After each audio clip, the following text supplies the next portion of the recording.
Cold ড্রিঙ্কসের বোতল কিছুটা খালি থাকে কেন? আর পৃথিবীতে এমন কোন প্রাণী আছে যারা সূর্যের আলোর সাহায্যে খাবার তৈরি করতে পারে?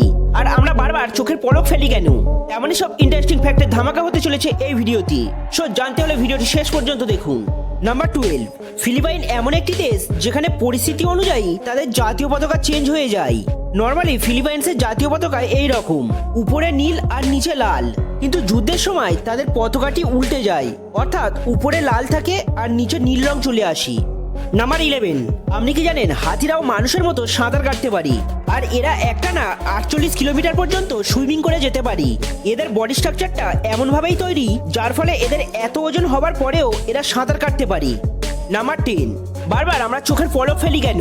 অ্যাকচুয়াল আমাদের চোখের মধ্যে অক্সিজেন সাপ্লাই করার জন্য কোনো নার্ভ থাকে না, যার জন্য আমাদের চোখ পলক ফেলার মাধ্যমে বাতাস থেকে ডাইরেক্ট অক্সিজেন গ্রহণ করে, এবং চোখের আর্দ্রতা বজায় রাখতে ও কোনো কিছুর উপর ফোকাস করতে আমরা বারবার চোখের পলক ফেলি। আর যদি আমরা চোখের পাতা না ফেলি তাহলে আমরা কোনো কিছুই পরিষ্কারভাবে দেখতে পাবো না। নাম্বার 9, লোহার জং পরিষ্কার করতে সাধারণত আমরা সিরিজ কাগজ ব্যবহার করে থাকি, কিন্তু জানেন কি একসময় হাঙরের চামড়াকে সিরিজ কাগজ হিসেবে ব্যবহার করা হতো। নাম্বার 8, আমরা সবাই জানি ইংলিশ অ্যালফাবেটটি 26টি লেটার দিয়ে গঠিত, আর এই লেটারগুলি দিয়েই ইংলিশ সেন্টেন্স তৈরি হয়। কিন্তু জানেন কি হাওয়াইয়ানে যে অ্যালফাবেটটি ইউজ হয় তাতে মাত্র 13টি লেটার থাকে। এর মধ্যে 5টি ভয়েল ও 8টি কনসোনেন্ট থাকে, আর তারা এই 13টি লেটারের মাধ্যমেই ওখানকার নেটিভ ল্যাঙ্গুয়েজ তৈরি করে। মানে তাদের ভাষাটি এমনভাবে সৃষ্টি যেখানে এই 5টি ভয়েল ও 8টি কনসোনেন্টের বাইরে অন্য কোনো লেটার ইউজই হয় না। নাম্বার 7, জাপানের মার্কেটে এমন এক ধরনের কলার প্যাকেট বিক্রি হয় যেখানে কাঁচা থেকে পাকা সব রকম কলা থাকে। এটাকে ওয়ান ডে ব্যানানা বলা হয়। এই ধরনের প্যাকেটের ফলে ক্রেতারা সহজেই বুঝে যায় কোন কলাটি আগে খারাপ হতে চলেছে, আর তারা সেই মতো ইউজ করতে পারে।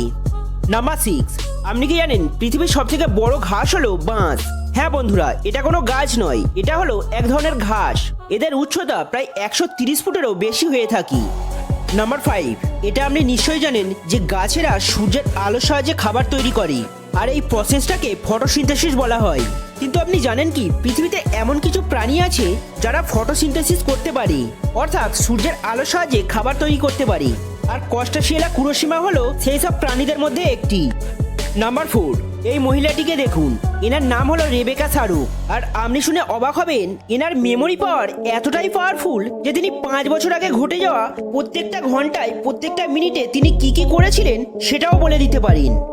নাম্বার 3, আমাদের মধ্যে অনেকেই আছে যারা টিভি চালিয়ে রেখে ঘুমিয়ে পড়ে, কিন্তু এটা কখনোই করা উচিত নয়, কারণ যখন টিভি চালিয়ে রেখে ঘুমাই তখন আপাত দৃষ্টিতে আমাদের মস্তিষ্ক ঘুমালেও আমাদের সাবকনসিয়াস মাইন্ডে সবকিছু রেকর্ড হয়, আর আমাদের মস্তিষ্ক পুরো ফ্রি হয়ে ঘুমাতে পারে না, ফলে আমাদের সম্পূর্ণ শরীর ঠিকঠাকভাবে রিল্যাক্স করতে পারে না। তাই আমাদের সবসময় অন্ধকার ও নিঃশব্দ জায়গাতেই ঘুমানো উচিত।